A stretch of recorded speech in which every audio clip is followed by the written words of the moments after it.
Hello everyone. Today we do the trade recap of the 18 September 2025. So as we can see here, I took some longs. Um, I marked out the highs and the lows of the Asia and London session, and I waited for the price to tap into these interesting levels, and I saw that price reacted well off that level. So I went on the lower time frame. At the same time, I was looking at the Nasdaq too, because price didn't quite sweep those lows yet, but I saw that on the S&P it had an advance a bit. It often does that on the ES, like it just taps into the lower levels, and on Nasdaq it keeps hovering like above the levels, the same ones. So as we can see, I waited for a inverse fair value gap and a fair value gap to get created, and then I saw the big move up, creating a break of structure here. So just want to show you that exactly where is the inverse I targeted. I wanted to see like getting disrespected. So we can see that on the sweep there's a inverse here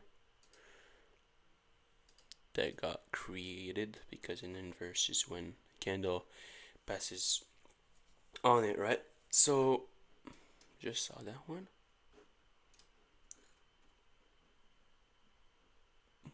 So there's that one. There's that one here.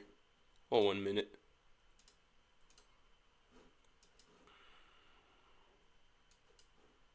Do you all think that it's kind of an unicorn because like it tapped here, it tapped on the inverse, and the fair value gap here got respected very well on the 1 minute because it tapped back here at the 50% of the fair value gap, the bullish fair value gap.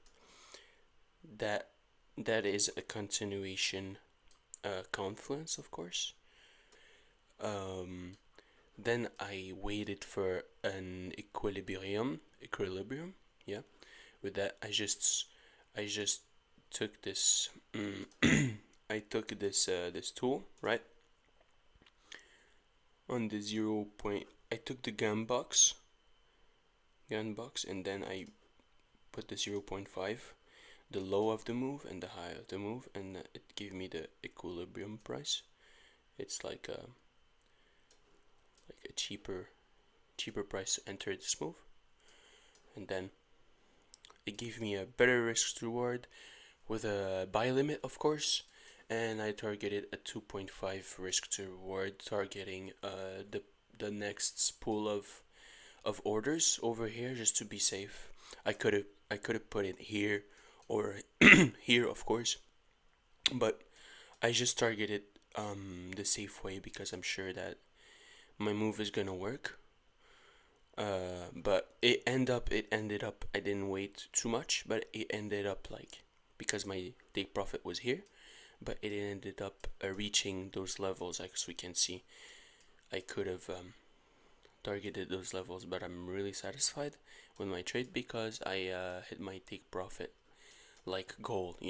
It's 500 and above on my eval account per trade with a $250 risk. So as we can see, I'm on my trade of egg account, and it's just entered my limit buy and put my stop loss automatically and my take profit automatically.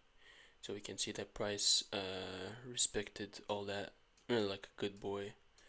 My trade of it, you can see that position. I don't have positions or something. It's my account summary. You can see that I have a profit of $585.84 for a account balance of 50,979. So I'm still on my eval, but I'm treating it like um you know the the after the phase of the eval, I'm treating it really well, you know. So that's what's more important, right? So I could just show you that on the high time frame, price was that high here, was high, and I think it wouldn't like that. That was my daily bias, you know. Uh, that price came to take down those lows here before moving higher. It was just very it's logical, honestly. But yeah, we can see that today there was just unemployment claims at 8:30. Okay, pre-market open, not too important, but as you can see, no big impact on the market on the S&P.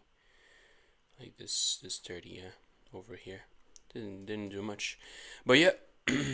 So that's pretty much it. Thank you for watching.